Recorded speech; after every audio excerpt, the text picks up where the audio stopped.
Hello there. This is Web of Wisdom.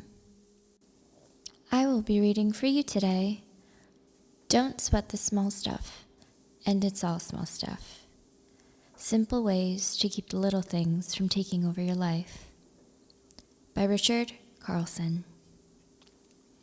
I hope you enjoy this one and catch bits of wisdom for your being. Chapter 1. Don't sweat the small stuff. Often, we allow ourselves to get all worked up about things that, upon closer examination, aren't really that big a deal. We focus on little problems and concerns and blow them way out of proportion. A stranger, for example, might cut in front of us in traffic. Rather than let it go and go on with our day, we convince ourselves that we are justified in our anger. We play out an imaginary confrontation in our mind. Many of us might even tell someone about the incident later on, rather than simply let it go. Why not instead simply allow the driver to have had his accident somewhere else? Try to have compassion for the person and remember how painful it is to be in such an enormous hurry. This way, we can maintain our own sense of well-being and avoid taking other people's problems personally. There are many similar small stuff examples that occur every day in our lives. Whether we had to wait in line, listen to unfair criticism, or do the lion's share of the work, it pays enormous dividends if we learn not to worry about little things. So many people spend so much of their life energy sweating the small stuff that they completely lose touch with the magic and beauty of life. When you commit to working toward this goal, you will find that you will have far more energy to be kinder and gentler. Chapter 2. Make peace with imperfection. I've yet to meet an absolute perfectionist whose life was filled with inner peace.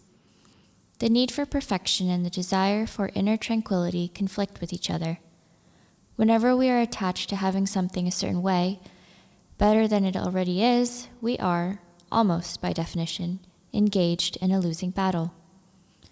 Rather than being content and grateful for what we have, we are focused on what's wrong with something and our need to fix it.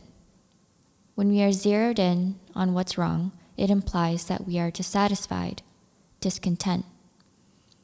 Whether it's related to ourselves, a disorganized closet, a scratch on the car, an imperfect accomplishment, a few pounds we would like to lose, or someone else's imperfections, the way someone looks, behaves, or lives their life, the very act of focusing on imperfection pulls us away from our goal of being kind and gentle. This strategy has nothing to do with ceasing to do your very best, but with being overly attached and focused on what's wrong with life. It's about realizing that while there's always a better way to do something, this doesn't mean that you can't enjoy and appreciate the way things already are. The solution here is to catch yourself when you fall into your habit of insisting that things should be other than they are. Gently remind yourself that life is okay the way it is right now.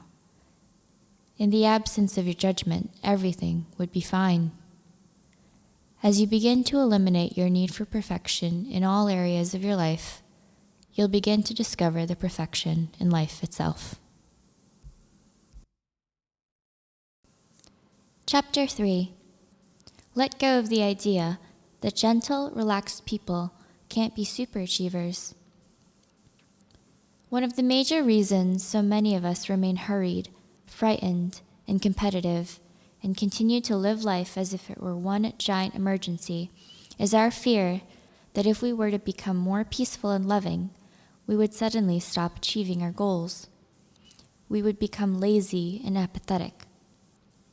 You can put this fear to rest by realizing that the opposite is actually true. Fearful, frantic thinking takes an enormous amount of energy and drains the creativity and motivation from our lives.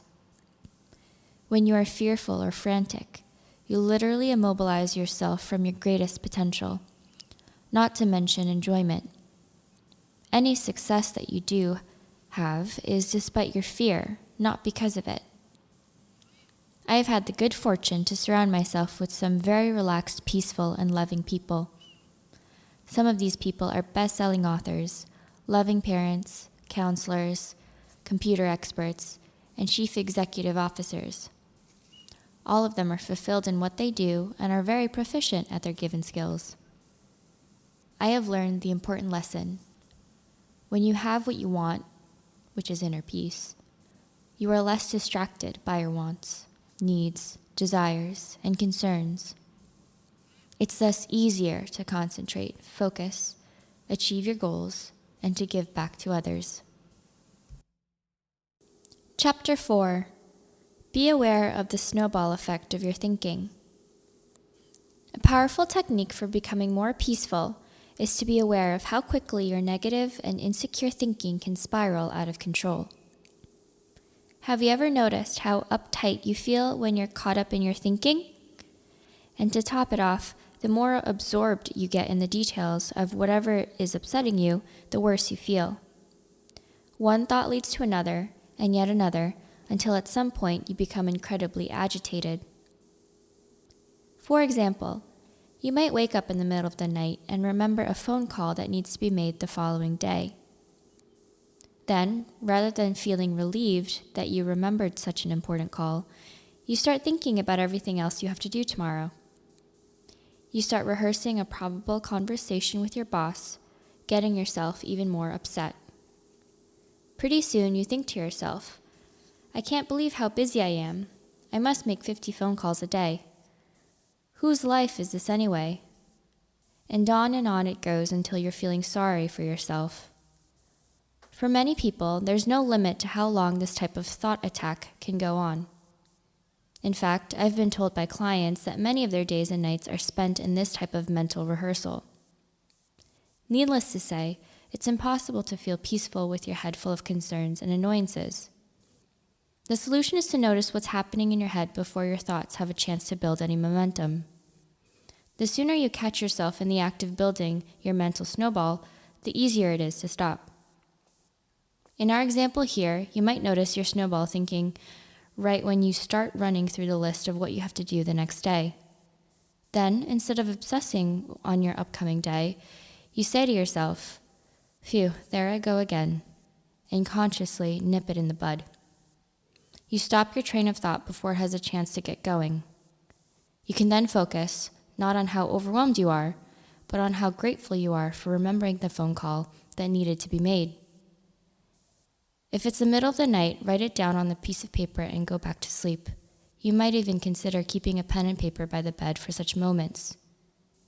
You may indeed be a very busy person, but remember that filling your head with thoughts of how overwhelmed you are only exacerbates the problem by making you feel even more stressed than you already do. Try this simple little exercise the next time you begin to obsess on your schedule. You'll be amazed at how effective it can be. Chapter 5. Develop your compassion. Nothing helps us build our perspective more than developing compassion for others. Compassion is a sympathetic feeling. It involves the willingness to put yourself in someone else's shoes, to take the focus off yourself, and to imagine what it's like to be in someone else's predicament, and simultaneously to feel love for that person. It's the recognition that other people's problems, their pain and frustrations, are every bit as real as our own, often far worse. In recognizing this fact and trying to offer some assistance, we open our own hearts and greatly enhance our sense of gratitude. Compassion is something you can develop with practice. It involves two things: intention and action. Intention simply means you remember to open your heart to others. You expand what and who matters from yourself to other people. Action is simply the what you do about it. You might donate a little money or time, or both, on a regular basis to a cause near to your heart.